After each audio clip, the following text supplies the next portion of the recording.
Game number 3, Mysterious Muse with the 2-0 lead. Very important to note that they are on a 2-0 lead, looking for revenge after the 5-0 that they received last week. This is quite the turnaround, I've got to say. This game, I mean, miracles can occur, but after Vox left and still no Jelly playing, I think Team Eevees has their work really cut out for them here. That being said, I mean, they can still get it, I suppose. You know, crazier things have happened. Alright, so after our bans, we see Dodrio, Buzzswole, Blastoise, and Inteleon ban. We did decide to return to banning the Blastoise after that game. I guess that as a team, they saw something that they didn't like from Zera's Blastoise, so that does make sense. Zera's going to now instead lock in Slowbro. Super Luke is going to pick Azumarill to prevent the Azumarill from being picked by Drip Mayo, it would seem. Or because Azumarill is his main. I mean, either of those could be the truth. Now we have Juve on Blissey, and in response to that, we've got, you know, we've got Blaziken, Clefable. I mean, I think Blaziken's very broken, so I think it makes sense. Clefable is also probably a very strong support overall, if not one of the best. And Killer going to be on Mamoswine. Leafeon left open, and Security has decided to lock in that one. Now we have Aegislash and Dragapult from Joe Miga, who's substituting in for Vox, and Cairo still on Decky Dewey. Or Decidueye, whichever you prefer to call it. Just choose to hear it how you want to hear it. That's all I have to say about that. Looking at the teams, I mean, one defender each, and there's that all-important Leafeon speedster, you know? Other than that, we've got one all-arounder versus two all-arounders, and, you know, the one DPS, one support, and by DPS, I do mean the attacker role. I mean, based on matchup, I think if they can prevent the Leafeon from snowballing, things could go quite well for the team on the top, but if Leafeon goes off, then Leafeon goes off. You know what I mean? That being said, it's definitely gonna be up to the top team to see if they are able to prevent you know, the threats from happening. We did have Zera and also Ingle switch Pokemon, so now they're in different control of those. And here we go. Game 3 has started now. Alright, so what do we have to think about here? I mean, we've got, you know, Clefable. Clefable very good. There's no Delphox this time, so Clefable's healing is going to go absolutely crazy. Because Delphox was kind of a counter to Clefable last game. That being said, it does come down to things going well in the first place, to see if anything is gonna, you know, work out or not work out.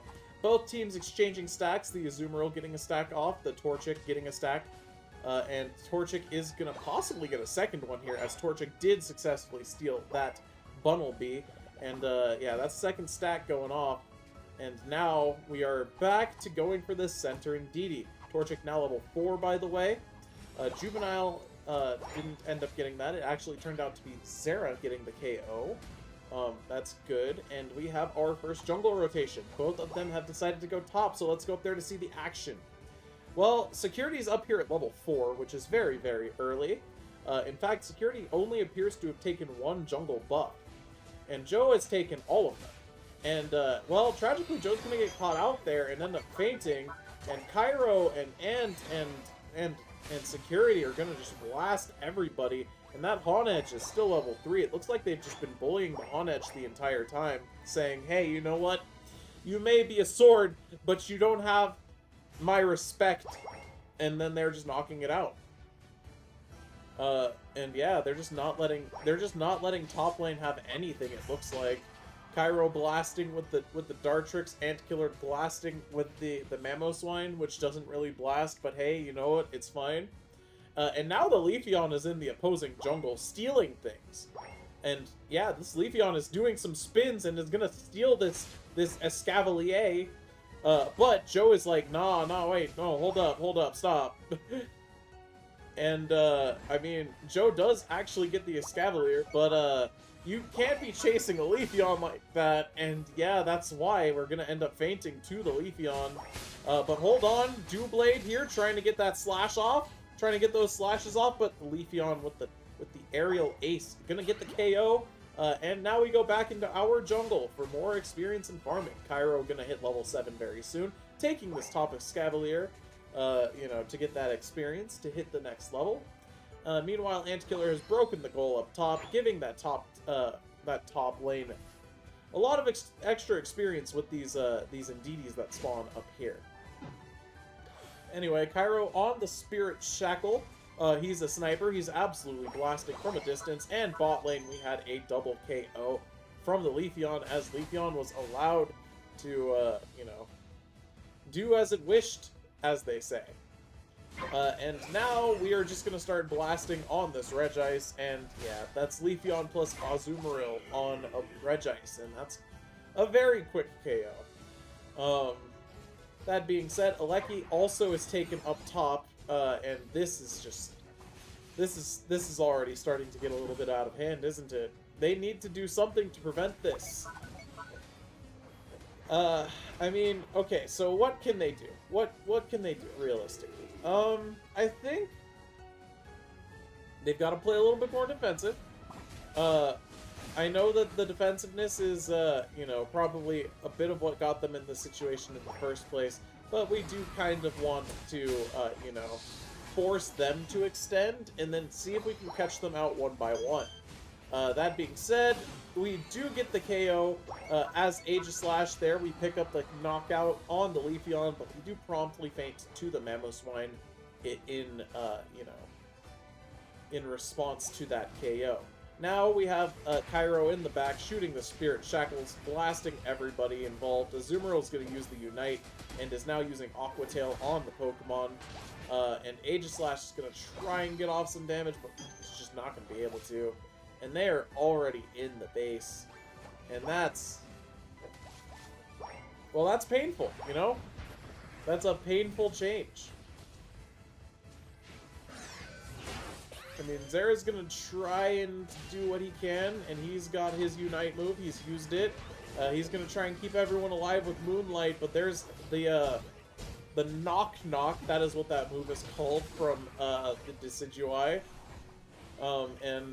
Yeah, we're just gonna keep killing their whole team and keep them in their base, it looks like.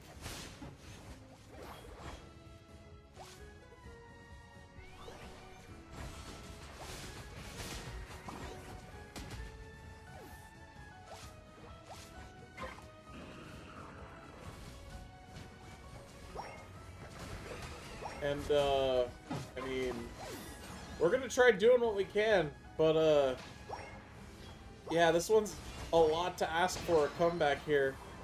You know, the level disparity is like 2 on average for the opposing team. That's like a jungler going to lane, but for the whole team. But hey, you know what?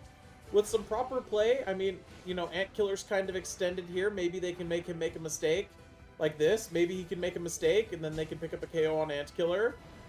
But Decidueye is going to KO the Dragapult. You know, with the Spirit Shackles, those are doing quite a bit of damage. And, yeah, now we're just sort of, you know, lasering this Regirock.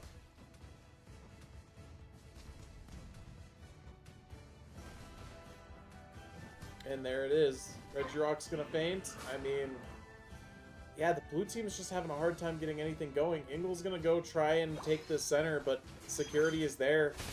And, yeah, he can't win that one alone, especially when the rest of the team shows up. And, yeah, this is,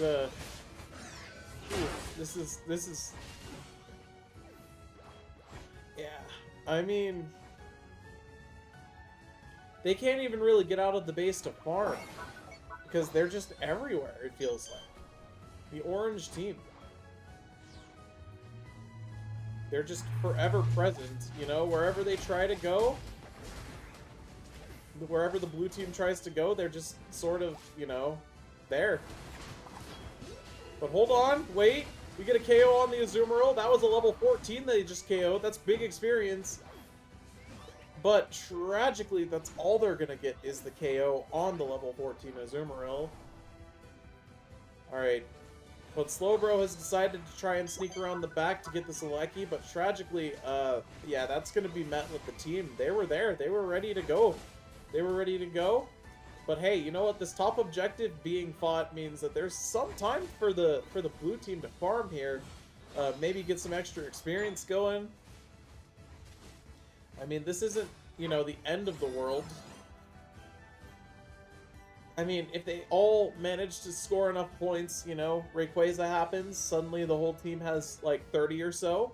You know, that's a lot of points. You know, all you need after that is just a couple of people to have 50. And then they just all need to score. And that Alecki is going to go all the way in and touch the goal, and I mean, what's going on over here? We've got some fighting going on. But tragically, you know, the Moonlight and the Aegislash is just not going to be enough, it would look like.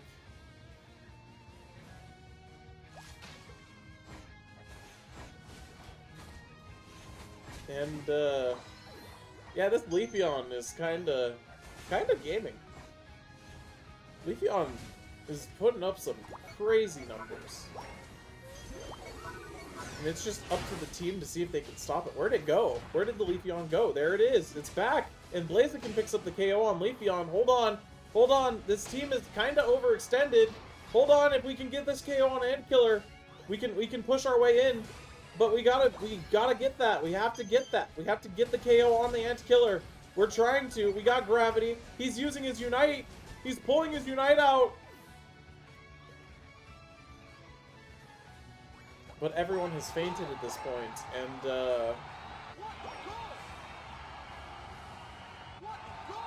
I mean, they're going for it. I gotta say I respect them for trying to go for it, but nah, even that, even there, the red team is prepared. And they're still just gonna say, you know what, Rayquaza too? Why not, right? And they get the Rayquaza. And only Dragapult, nope, that's everybody. And that is a surrender angle. And yeah, I mean, Vox dropping made things go from bad to worse. Not too surprising.